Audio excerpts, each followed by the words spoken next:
É muito bom ter você aqui no Devocional 2024. Estamos viajando de Gênesis a Apocalipse, agora no livro que é a inauguração da Igreja do Senhor Jesus, o livro dos Atos dos Apóstolos. Hoje, capítulo 3, 4 e 5, com os seguintes assuntos. A ignorância espiritual permite pecarmos? Às vezes, dá um nó na cabeça. E em cada esquina, uma igreja. Você vai aprender sobre isso e muito mais a partir deste momento.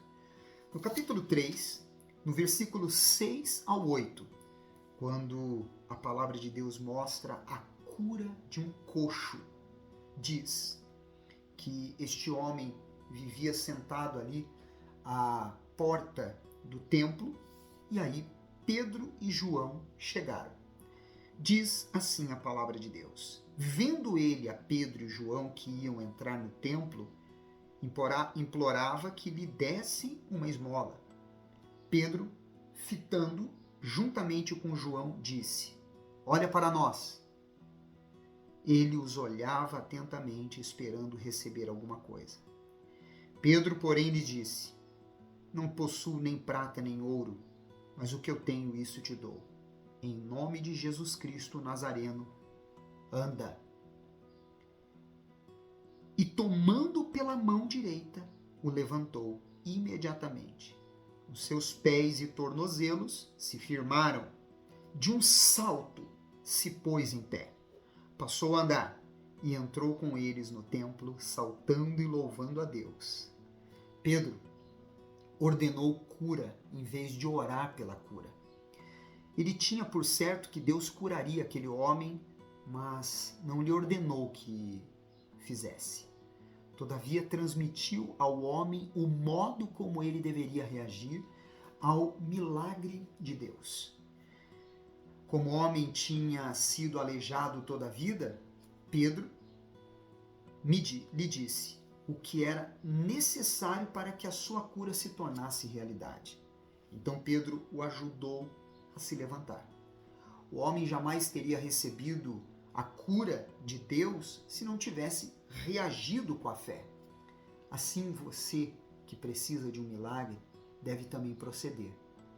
Reaja com a sua fé mediante a essa palavra, pois o que se cumpriu na vida daquele homem se estende a todos vocês que creem. No capítulo 3, ainda, no versículo 17, mais um discurso de Pedro, agora no templo, depois da cura deste homem, e ele diz assim: e agora, irmãos, eu sei que o fizestes por ignorância, como também as vossas autoridades. Ele estava aqui falando sobre a morte, a crucificação de Jesus, dizendo que eles haviam feito isso por ignorância. A ignorância espiritual não serve de desculpa para pecar. Somos responsáveis pelo pecado, mas as boas novas dão a esperança do perdão. A misericórdia de Deus pode cobrir todos os nossos pecados, quer praticados deliberadamente ou por ignorância. No capítulo 4, no versículo 16, quando Pedro e João foram levados perante o Sinédrio por causa daquilo que eles estavam fazendo em nome do Senhor Jesus, então diz o versículo 16, dizendo: que faremos com estes homens? Pois, na verdade, é manifesto a todos os habitantes de Jerusalém que um sinal notório foi feito por eles, e não podemos negar. Eles perguntavam entre eles o que poderiam fazer com Pedro e com João. Quando surge algo novo ou incomum, é, em geral, difícil aceitar a princípio. Quando uma pessoa ouve pela primeira vez a pregação das Sagradas Escrituras, choca com a carne, com o pecado que a pessoa pratica, com a vida que até então a pessoa vinha vivendo.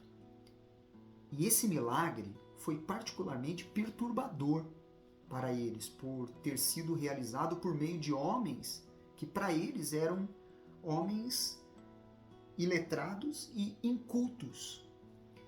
E quando pessoas tentam pesquisar a Bíblia com um olhar cético, é isso que acontece. Uma verdadeira confusão e conflitos na mente.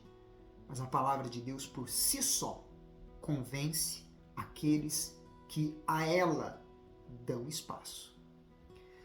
No capítulo 5, no versículo 5, 10 e 11, nós vemos um momento em que Ananias e Safira morrem. Eles faziam parte da igreja primitiva. E eles haviam feito um voto, por decisão própria, de apresentar de um bem que eles possuíam, o valor para contribuição da comunidade cristã, daquela igreja primitiva, para o crescimento dela. E aí eles chegaram e fizeram um tipo de barganha. Haviam dito que fariam uma coisa, mas prometendo para o Espírito Santo, e por fim fizeram outra. Então diz assim a palavra de Deus: ouvindo estas palavras, Ananias caiu e expirou, sobrevindo grande temor a todos os ouvintes. E versículo 10: no mesmo instante caiu ela, Safira, aos pés de Pedro e expirou. Entrando os moços, acharam-na morta e, levando-a, sepultaram-na junto do marido. E sobreveio grande temor a toda a igreja e a todos quantos ouviram a notícia destes acontecimentos. Isso aconteceu porque ela havia mentido. Eles mentiram quando Pedro perguntou a eles sobre o que eles estavam fazendo. Se todos os que mentem fossem mortos, como Ananias e Safira, quem restaria?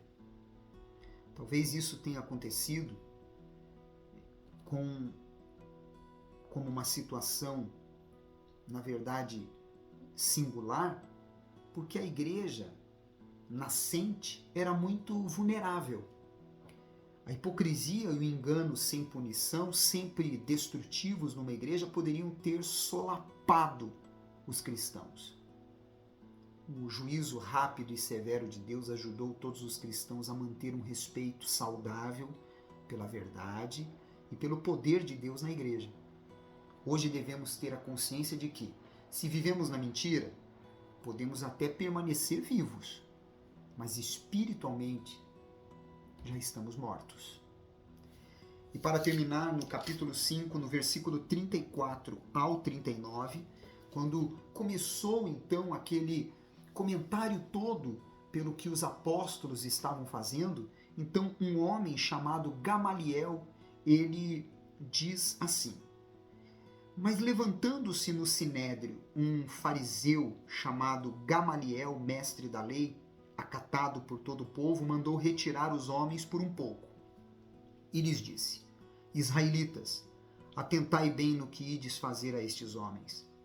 Porque antes destes dias se levantou Teudas, insinuando ser ele alguma coisa, ao qual se agregaram cerca de 400 homens. Mas ele foi morto, e todos quantos lhe prestavam obediência se dispersaram, e deram em nada. Depois desse levantou-se Judas, o Galileu, nos dias do recenseamento, e levou muitos consigo. Também este pereceu. E todos quantos lhe obedeciam foram dispersos. Agora vos digo, dai de mão a estes homens, deixai-os, porque se este conselho ou esta obra vem de homens, perecerá. Mas, se é de Deus, não podereis destruí-los, para que não sejais porventura achados lutando contra Deus. E concordaram com ele. Vivemos em uma época em que existem em cada esquina uma igreja aberta.